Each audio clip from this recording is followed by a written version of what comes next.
नमस्कार सर्वांना, श्री स्वामी समर्थ. तर आज आपण पाहणार आहोत, आपण स्वामींची नित्यसेवा करत असतो. आपण किती वेळ करतो, काय करतो हे आपल्याला माहीत असतं आणि आपल्याला असं वाटतं की स्वामी नित्यसेवा केल्याने आपल्यावरती कृपा करतात. तर याचंच उत्तर आपण या व्हिडिओमध्ये पाहणार आहोत.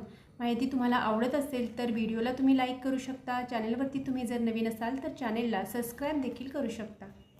तर स्वामींच्या ज्या आपण नित्यसेवा करतो ना, त्या आपण कुणाला तरी सांगत असतो, त्या मोजमाप करत असतो आणि असं वाटतं आपल्याला की स्वामींनी आपल्यावरती कृपा करावी आणि ते आपल्यावरती कृपा करत नाहीत, म्हणून हे सुद्धा आपण लोकांना सांगतो.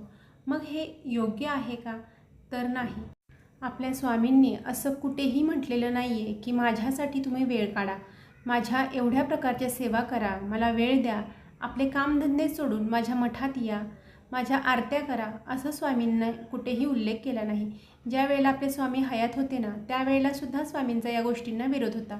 त्यांचं एवढंच म्हणणं आहे की तुमचं कर्म तुम्ही प्रामाणिकपणे करा, तुमचं जे काही काम आहे ते तुम्ही प्रामाणिकपणे करा, माझ्यासाठी तुम्ही एवढा वेळ वाया घालवू नका, असंच त्यांचं म्हणणं होतं. पण स्वामी आपल्याला संदेश देतात की त्यांचं फक्त नामस्मरण करा. मनामध्ये स्वामींविषयी विश्वास असेल ना, तर स्वामी आपल्यावरती कृपा करतात.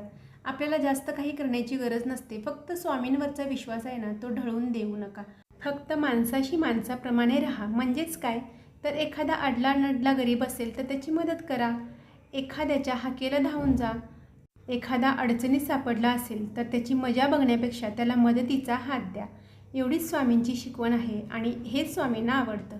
जर एखादी व्यक्ती हे करत असेल तर स्वामी आयुष्यभर त्याच्यासोबत असतात.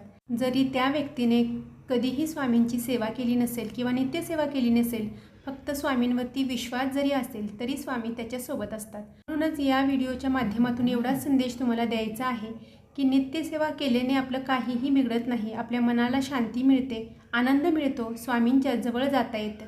परंतु जी आपण सेवा करतो ती इतरांना सांगण्यापेक्षा आपल्या मनात ठेवा, स्वामींवरती विश्वास ठेवा आणि चांगली कर्मे करायला सुरुवात करा. तेव्हा स्वामी नित्यसेवेपेक्षा तुमच्या चांगल्या कर्मानेच जास्त प्रभावित होत असतात, आनंदित होत असतात आणि आपल्यावरती कृपा देखील करत असतात आणि आपल्या पाठीशी सदैव उभे असतात. म्हणूनच आपल्याला सर्वांना चांगली कर्म करायची आहेत, स्वामींचं नामस्मरण करायचं आहे, त्यांच्यावरती विश्वास ठेवायचा आहे आणि प्रत्येकाला मदत करायची आहे. आणि नित्यसेवा ही स्वामींसाठी नसून ही आपल्या आनंदासाठी करायची असते. म्हणजेच काय, तर स्वामींची नित्यसेवा हे स्वामी आपल्याला सांगत नाहीत करायला, परंतु ती नित्यसेवा केल्यामुळे आपल्याला आनंद होतो, आपल्या घरामध्ये बदल निर्माण होतात, आपल्या मनामध्ये पॉझिटिव्ह एनर्जी येते. म्हणून आपल्याला ती नित्यसेवा करायची आहे आणि म्हणूनच आपल्याला ती कुणालाही सांगायची नाही आहे, मनापासून करायची आहे. स्वामींचा आशीर्वाद आपल्याला मिळतो. तर ही होती छोटीशी माहिती तुम्हाला आवडली असेल तर व्हिडिओला लाईक करू शकता. चॅनेलवरती तुम्ही जर नवीन असाल तर चॅनेलला सबस्क्राईब देखील करू शकता. तोपर्यंत सर्वांना श्री स्वामी समर्थ.